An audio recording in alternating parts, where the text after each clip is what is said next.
Hola nuevamente amigos. La vez pasada estábamos revisando la herencia basada en el caso de figuras geométricas. Habíamos revisado entonces la jerarquía que se tenía para cada una de las figuras geométricas partiendo de una clase principal denominada figura y luego derivando hacia otras clases como polígono y elipse. De la parte de polígono habíamos clasificado dos, ya, porque son las figuras de triángulo y lo que son las figuras de cuadrilátero. A la vez de triángulo teníamos la clasificación de acuerdo a sus lados. ¿Ya? En este caso tenemos los triángulos equiláteros, un triángulo isósceles y los triángulos escalenos. En la parte de los cuadriláteros tenemos lo que son los clasificación en paralelogramos y los que no son paralelogramos. De los paralelogramos tenemos los cuadrados, los rectángulos y los rombos. Y en los no paralelogramos tenemos lo que son trapecios y los trapezoides. Si nos vamos a la parte de las figuras curvas, entonces tenemos lo que son las elipses y tenemos lo que son los círculos. Habíamos llegado a esa conclusión de acuerdo a cómo se establece, ¿verdad? O cómo son clasificadas las figuras geométricas, ya sean por su ángulo o por los lados que las componen. Vamos a revisar esa clasificación de las figuras, pero ya dentro del lenguaje de programación. Vamos a partir del siguiente diagrama de clase, vamos a ir revisando la jerarquía de cada una de ellas.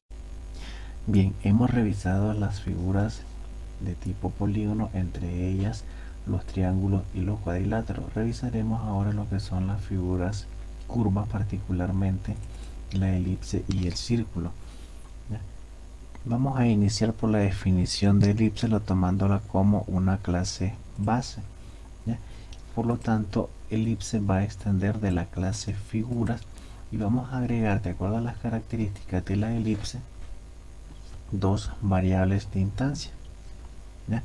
En este caso las variables las vamos a definir de tipo protect para que las podamos utilizar en la clase círculo. ¿Ya?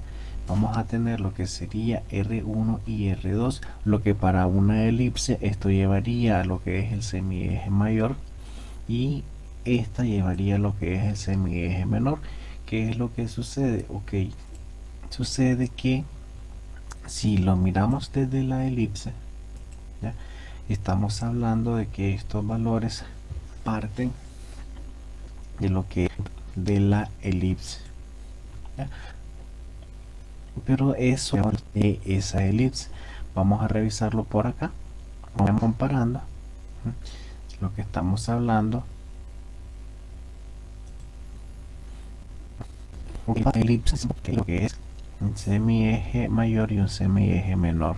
¿Qué es lo que me dice de ese semieje mayor? Ok, que ese semieje mayor es el segmento que va desde un punto O, que en este caso sería el centro, este que vemos acá, hacia un punto, bien sea I o K, dependiendo a qué lado vaya. Ok, eso es lo que me dice el elipse, es decir, parto de este punto y de este punto me puedo dirigir acá o me puedo dirigir hacia este otro lado. Y un semieje menor, en este caso R2, que parte también de un punto O, en este caso equivalente al centro de la elipse, hacia uno de las partes o de los lados o de la distancia, si le queremos llamar, de las partes de la elipse. Ok, ¿qué es lo que puedo apreciar en la parte del círculo? Ok, vamos a ver lo que sería entonces cómo se forma o está definido lo que son los círculos. Ok, y si bien es cierto, pues obviamente son valores diferentes, ¿ya? Pero si lo revisamos acá el círculo, me dice que tiene un centro, ¿no? Partimos de que el círculo tiene un centro y que ese centro, ¿verdad?, está valga la redundancia, está en el centro, ¿verdad?, del círculo, y que a partir de ese centro yo me desplazo hacia uno de los lados, ¿ya?, hacia uno de los perímetros, que en términos geométricos eso equivale a un radio, pero en términos comparativos, si lo analizamos, ¿verdad?, Esto me podría ayudar acá que el semieje mayor o el semieje menor de una elipse, si lo revisamos, el círculo tiene un trazo, ¿verdad? Un valor que es el que se le denomina radio, para ser específico, que va del centro hacia una de las partes del círculo, que sería el perímetro en este caso.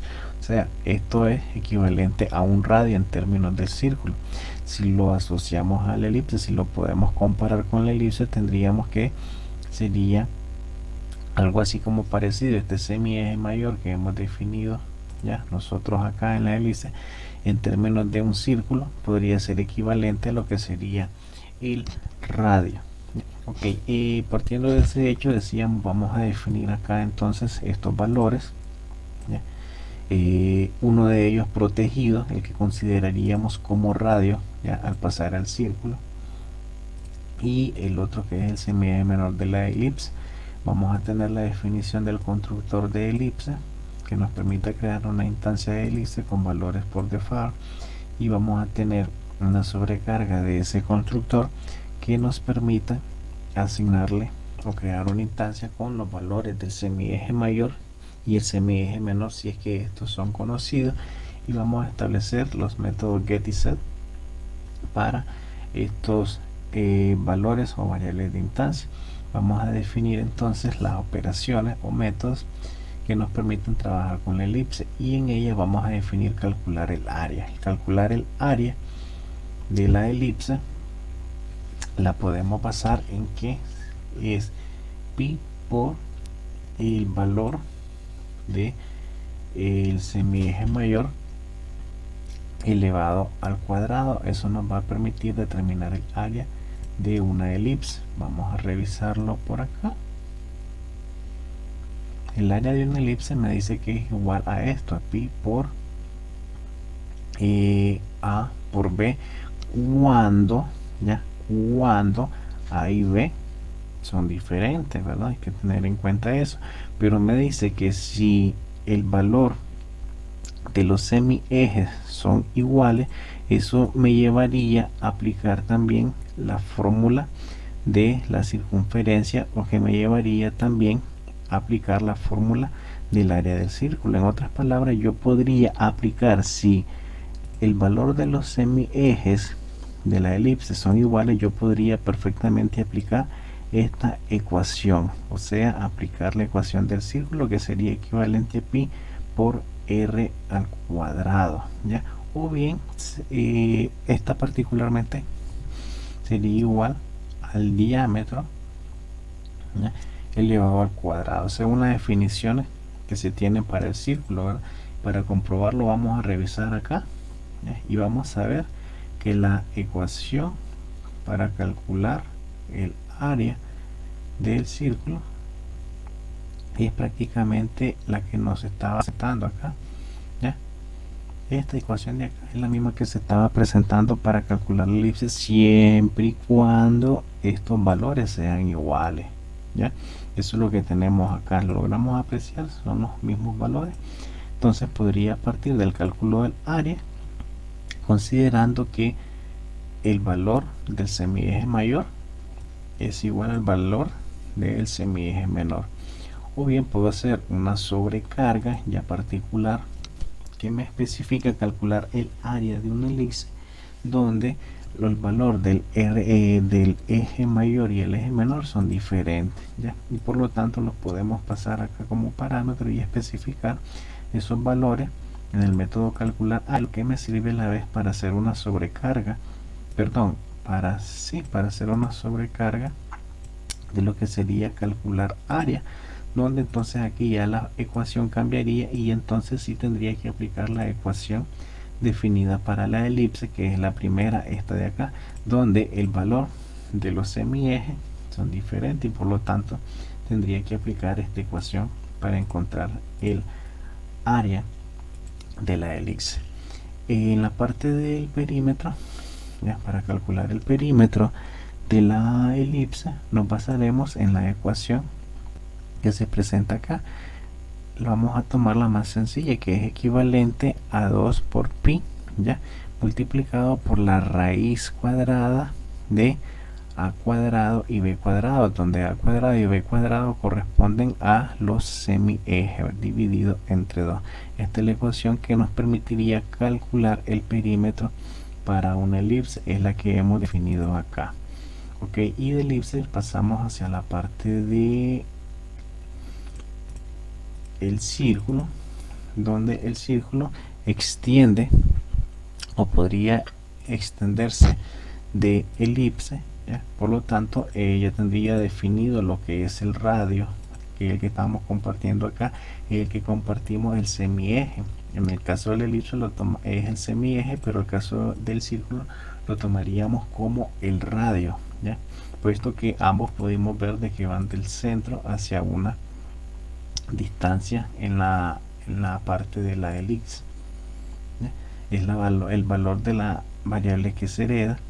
Y acá vamos a definir el constructor para círculo. Partimos del constructor de su clase base, inicializar un objeto por default y una sobrecarga de este constructor donde especifiquemos el radio si se conoce para crear la instancia.